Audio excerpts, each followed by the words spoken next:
पति पत्नी का झगड़ा, दिल को छूने वाली कहानी। संयुक्त परिवार के एक पति पत्नी में काफी बड़ा झगड़ा हुआ। यह झगड़ा उन छोटे मोटे झगड़ों से ज्यादा गंभीर था जो हर पति पत्नी में समानता होता है, क्योंकि इस झगड़े में एक दूसरे की आलोचना करते करते बात इतना बिगड़ गई थी कि पति पत्नी एक दूसरे से अब तलाक मांगने तक बातें करने लगे थे। संयुक्त परिवार के बाकी के सभी लोग बहुत परेशान हो गए और वह सब किसी तरह इन दोनों को समझाकर इस झगड़े का अंत करना चाहते थे। अब सभी के प्रयास काम नहीं आए तो लोग पति पत्नी के इस जोड़े को घर के सबसे बुजुर्ग सदस्य यानी दादाजी के पास ले गए। जब दोनों पति पत्नी दादाजी के कमरे में प्रवेश किए तो दादाजी ने उन दोनों को बैठने के लिए कहा और फिर पूछा कि बताओ तुम्हारी समस्या क्या है। दोनों पति पत्नी एक साथ बोल पड़े और एक दूसरे पर आलोचनाओं की झंडी लगा दी। जितनी कमियां पत्नी अपने पति में गिना रही थी, उससे ज़्यादा कमियां पति भी अपने पत्नी में गिना रहा था और कई मिनटों तक यह सिलसिला चलता रहा।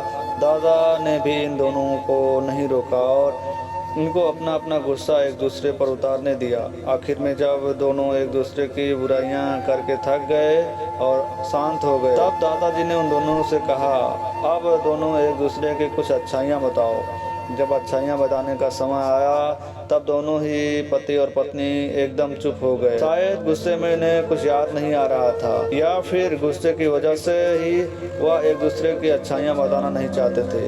दादाजी ने यह बात भी महसूस कर ली। थोड़ी देर तक जब कोई नहीं बोला तब दादाजी ने कहा, अच्छा ठीक है, या लो पेपर और पेन, एक दूसरे की कुछ अच्छाइयाँ इसमें लिखो।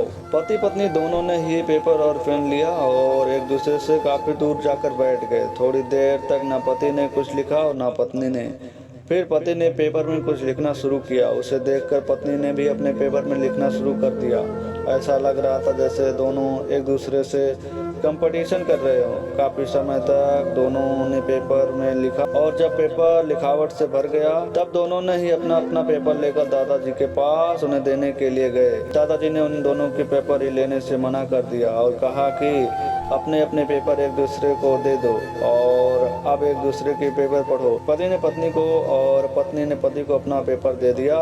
वह एक दूसरे के पेपर पढ़ने लगे। थोड़ी देर बाद पति और पत्नी दोनों के ही आंखों में आंसू थे। पेपर में अपने बारे में लिखी अच्छाइयाँ पढ़कर पत्नी तो फूट फूट कर रोने लगी। पत्नी को रोता देख पति उसे चुप कराने के लिए दौड़ पड़ा और माफी मांगते हुए उसे मनाने लगा। पत्नी ने भी पति से माफी मांगी और माहौल ऐसा हो गया जैसे कोई झगड़ा नहीं हुआ था। दोस्तों, कमियां और खूबियां जगत के हर इंसान में होती हैं। अब हमारे ऊपर होता है कि हम कमियां देखकर अपने जीवन को नर्क बना ले या खूबियां देखकर अपने जीवन को स्वर्ग बना ले। तो दोस्तों, कैसा लगा ये शिक्षाप्रद कहानी? अगर आप लोग को पसंद आई होगी तो प्लीज़ आप लोग जो है हमारे चैनल को सब्सक्राइब करें, बेल आइकन दबाएं, जिससे हम लोग नेक्स्ट वीडियो अपलोड करें तो आप लोग को नोटिफिकेशन सबसे पहले मिले। तो मिलते हैं इसी तरह जो है नेक्स्ट कहानी के वीडियो में। तब तक के लिए आप लोग जहाँ पे रहिए स्वस्थ रहिए, मस्त रहिए।